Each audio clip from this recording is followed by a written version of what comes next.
Hello again everyone. You join me today on the 26th of August. It's a bank holiday for most of us in the country.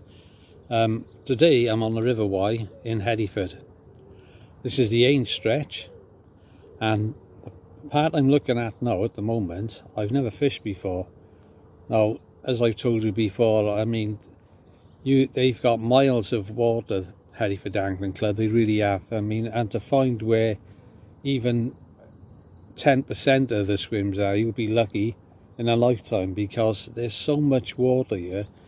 Now today I've never even looked at this before. It's just that I just sort of came down a couple of steps and this appeared to me, so I'm going to swing you round shortly and show you what I'm looking at.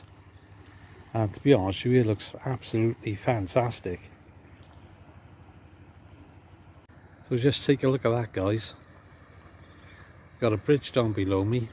By here, I mean, it's very deep. I would have thought it's 15-20 foot of water right underneath you.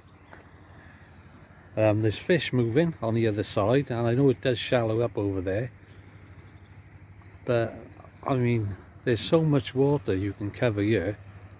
It's incredible. So I'm going to start fishing shortly, but I thought I'd just have a little poke around, because I'm doing this too often. I sort of bumbling along straight into an area where I think may be okay, but in doing that you actually miss a lot of areas which are accessible and you can actually fish. So I'll knock you off now and I'll catch you later when I've got my fishing gear, because all I'm doing now is having a quick cup of tea. There's my cup, before I actually start fishing, because I've only just drove up here and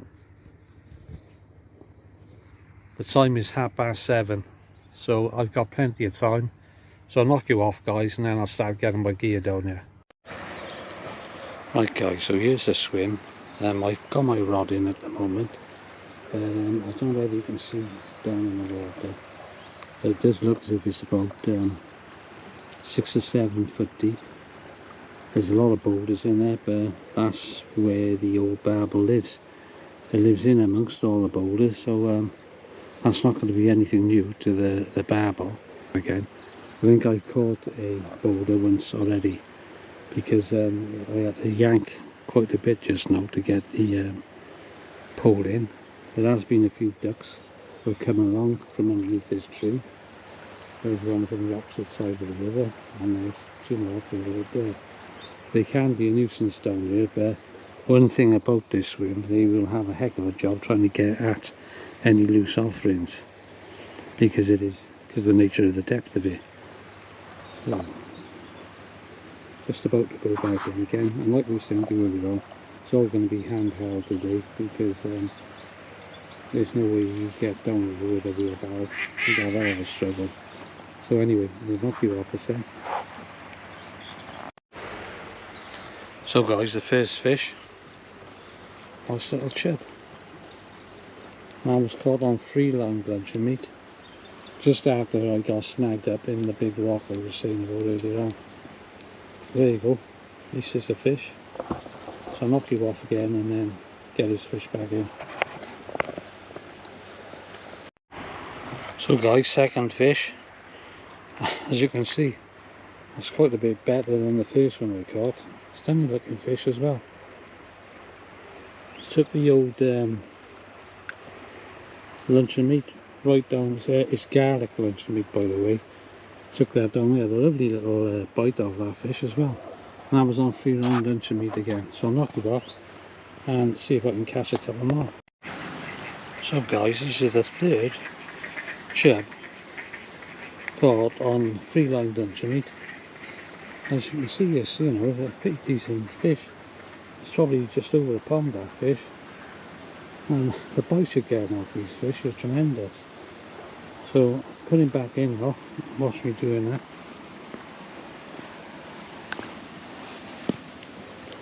Just in the side here. There you go. Safely on this way.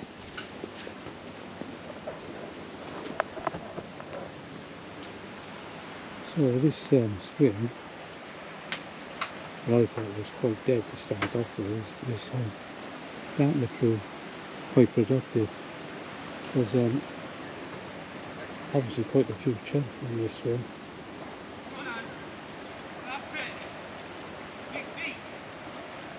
So I'm not feeling again, guys.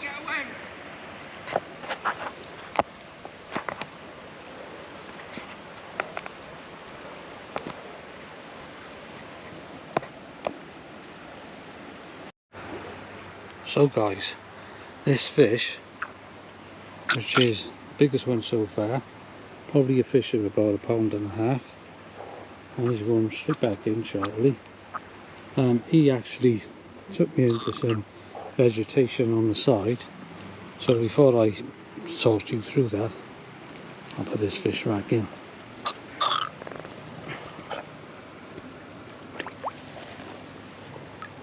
There you go, he's on his way. So that fish took me into, well, let's be, I don't know what it is, roots or whatever, bits of tree roots and whatever.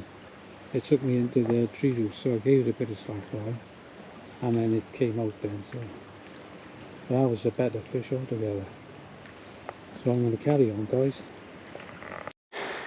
So guys, after a very long walk, I've stumbled across this area here.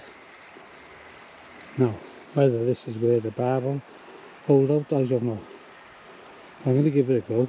So I haven't set my gear up yet because with the trudge down here, I'm breaking everything down.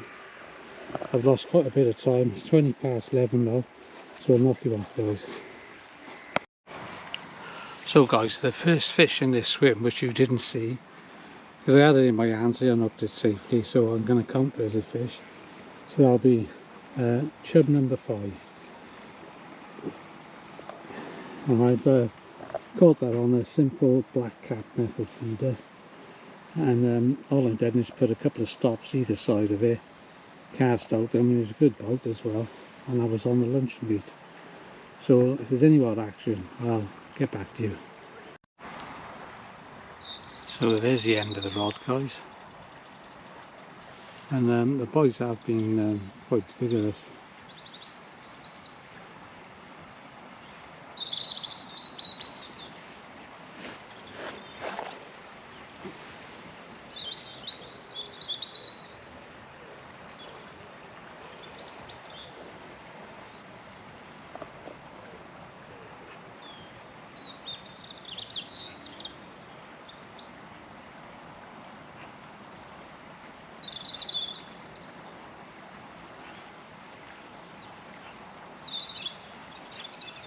There we go again.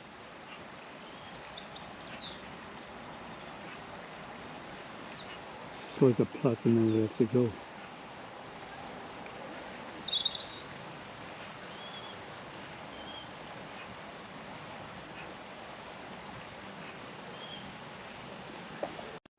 So guys, another better chub, this time on the halibut pellet. He's gone back in. I'm not worried about that. But I've got a few fish feeding here now. It's been a while. I was catching like really small ones to start off with. One about 3 or 4 ounces. The other one about 8, say. But that fish was a good pound fish. That was. So hopefully it's going to start to get a bit better now. I was on a halibut pellet here. The fish I was catching earlier on were caught on luncheon meat. Garlic luncheon meat at that. So I'll knock you off again, guys. So guys, Bartonshire and Eign. I started off at Eign, and I did find a nice little spot for myself. It's like a concrete slab right by the water's edge, and by the look of it there was a couple of steps going down into the water. The one step was covered in water. I fished that for probably an hour and a half, and I did have about 5 chub from there. Biggest was about pound and a half, and it was a very snaggy swim. There was big boulders there. I lost all my tackle at one time. A nice swim feeder, black cap swim feeder, also my hook length. So that all got mangled up around the rock and I could not get it out. Then I started freelining, and I was getting a couple of chub freelining as well, which was great. I was really enjoying that. But sod's law, my freeline hook caught in the snag where the swim feeder was, which was attached to a rock, so that didn't go down too well. So that actually I lost that as well. So then I moved up to Bardhamshire. Long walk. I think you could access that with a single wheelbarrow. You wouldn't get to the swims with a double wheelbarrow. That'll be far too difficult, but there is a track there which will take a single wheelbarrow. Now I had to go up there, and I did catch a couple of chub up there again, about 4, possibly 5 chub. A couple of them were small, and then another one about 1.5 pounds. No barbel. I couldn't connect with a barbel whatsoever. Try as I might, I was using lovely big size pieces of luncheon meat. I was using 12mm halibut pellets, but they weren't interested, so that was a no-go for me with the old barbel. But what I did notice was a lovely swim there, and it's always the way, guys, isn't it? You pack up, you're coming away, and there's a swim there which I thought was outstanding. I mean, you could have fished with a float there, lovely. And if you had that wheelbarrow with you, you could have got like a seat with you as well, got down to the water, and you would have had a good day there. So that's it for me now today, guys. It's 2:30 in the afternoon. I'm gonna have a cup of tea and then make my way back to Cardiff. What do I think of it? It's so difficult because there's so many areas to fish, and I really don't know nothing about it. I fished it a couple of times. I float fished it over the footbridge, and there's a couple of spots which you may have seen in my videos that I've caught fishing on the float. But as for where these barbel are, they're very hard to find. I think you're just lucky if you get you sort of just fall on a couple here and there. So remember, guys, if you like my videos, give me a thumbs up. If you want to see more of my videos, click on the notification bell, and when I've got a new video out, it'll come up either on your mobile phone and on your laptop. That's a notification bell, that is. And if you hit the red subscribe button, you'll be subscribed to the channel, and then anytime you want to watch my videos, you'll be free to do so. It's a free channel, doesn't cost anything, but what it does do, it helps me go out on the bank, and it makes it worthwhile for me to go out, because if I know people are watching the videos, then I will make one every time I go.